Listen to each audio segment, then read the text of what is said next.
Día, estimado doctor Citón, compañeros de la especialización en docencia superior y público en general. El día de hoy, mi compañero Marcus Durán y mi persona, Elis Delgado, tenemos el agrado de compartir con ustedes información relevante sobre la educación y el desarrollo humano. La educación es uno de los factores que contribuye de modo decisivo al desarrollo de los individuos y de los pueblos. Los estudios preparan al hombre para que encuentre las herramientas apropiadas para enfrentar las exigencias del entorno laboral y las circunstancias propias que le corresponda vivir a lo largo de su vida. Es por ende que la educación juega un rol muy importante en la preparación de cada uno de nosotros como individuo para que podamos enfrentar el día a día de nuestra vida cotidiana. Educación y desarrollo humano en Latinoamérica. En los congresos realizados en Cuba y París sobre políticas y estrategias para la transformación de la educación superior en América Latina y el Caribe, se analizaron serias falencias de la educación, de las cuales podemos mencionar el financiamiento, ya que muchas personas de escasos recursos no tienen acceso a o no tienen los recursos para financiar una carrera universitaria. Es aquí donde la entidad que poseemos en Panamá, como el IFARU, nos brinda este tipo de ayuda para poder alcanzar los estudios a nivel superior. Sin embargo, sabemos que no todos los panameños hemos sido beneficiados con algún tipo de beca o préstamo para poder estudiar una carrera a nivel superior.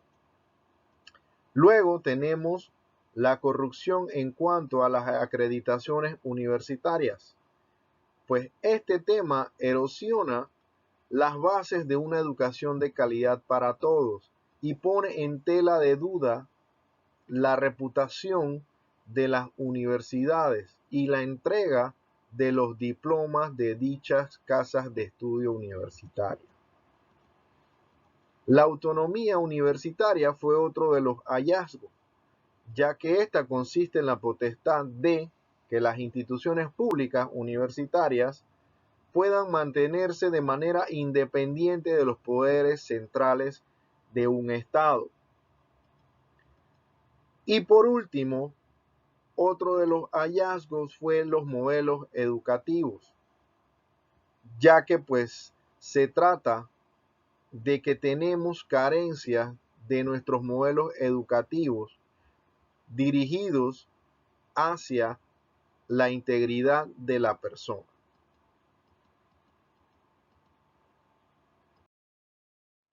Educarse en un modelo antropológico no materialista. Educar es ayudar a un ser humano a que alcance su plenitud. Para educar la persona es preciso conocer tan profundamente como sea posible quién es. La auténtica educación es la formación. Formar a un ser humano implica saber quién es este ser humano. Es decir, se necesita contar con conocimientos rigurosos y amplios acerca de todas las dimensiones que integran su ser personal. Por consiguiente, es ineludible partir de un estudio fundamental dirigido a la comprensión de la naturaleza humana. Y por último, la calidad y el enlace formativo de los programas de educación. Debemos preguntarnos como futuros docentes si el estudiante a través de estos últimos o a través de los programas de educación que poseemos se hace realmente mejor, más maduro, más responsable en el uso de su libertad y más abierto a los demás. Un nuevo modo de pensar. Para que la educación pueda hacer frente a los enormes desafíos ofrecidos por los profundos cambios culturales, necesitamos un ensanchamiento a nuestra comprensión de la racionalidad. He aquí donde surgen las siguientes características. El racionalismo, que consiguió imponer un modelo antropológico y ético que falsea la realidad del hombre y de la vida social. Un pensar reflexivo se caracteriza por ir a la raíz de las cosas. Este modo de pensar no se propone saber muchas cosas, sino comprender y ahondar en las fundamentales.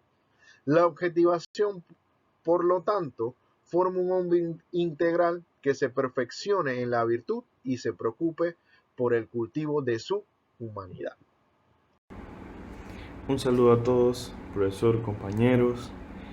Para continuar esta presentación, continuamos con el término educar para la libertad. Libertad entendida no como pura espontaneidad, sino como liberación de sí mismo.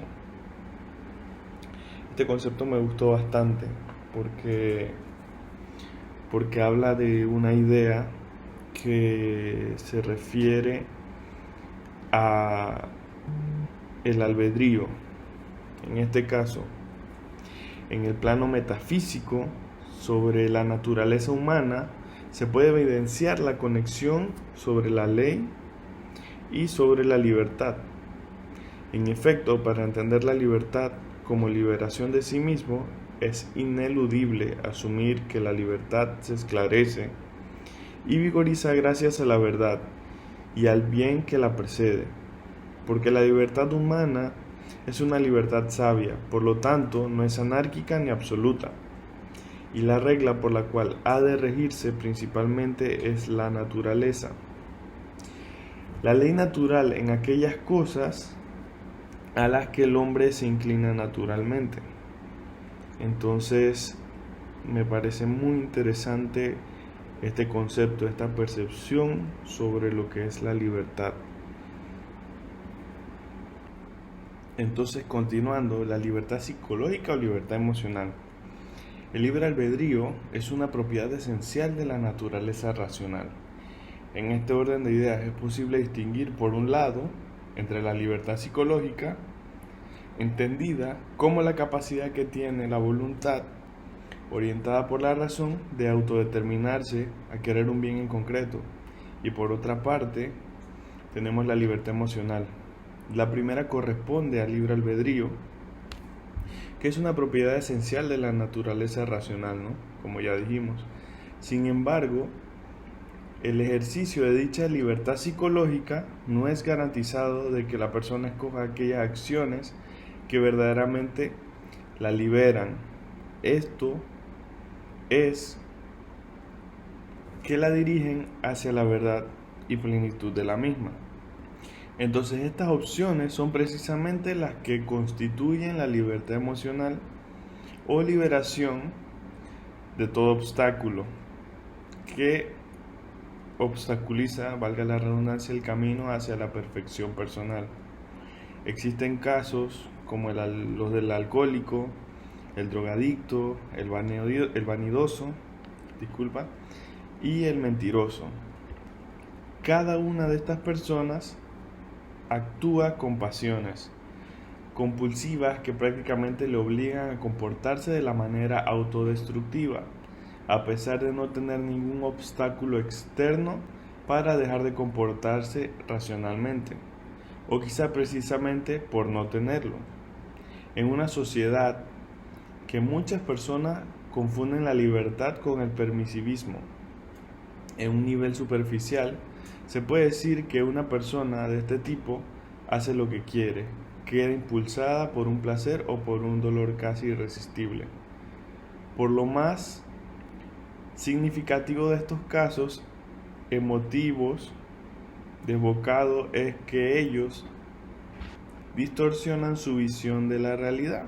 Se pone algo como esencial que para ellos es lo mejor en esos casos. A veces ocurre en su visión accidental.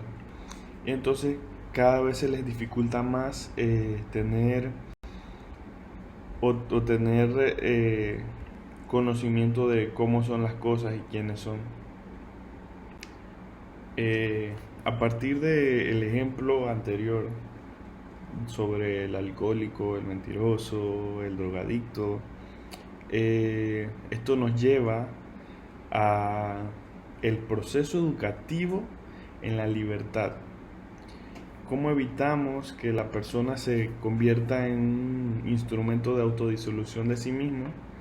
Se requiere un proceso educativo. Esto es enseñar, ¿no? Entonces, para evitar que esta libertad se convierta en ese instrumento,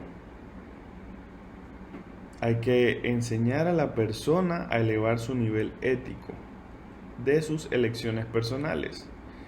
Es preciso purificar nuestra libertad a la verdad, habituándola a buscar y a querer el verdadero bien en la vida personal y social para conquistar el grado de libertad personal. Si bien es necesario, no es suficiente con ejercer acciones libres. Es preciso practicar actos liberadores y acciones que por medio de las cuales dirijan a mi yo a valores que trasciendan y que a la vez nos comprometan y afecten.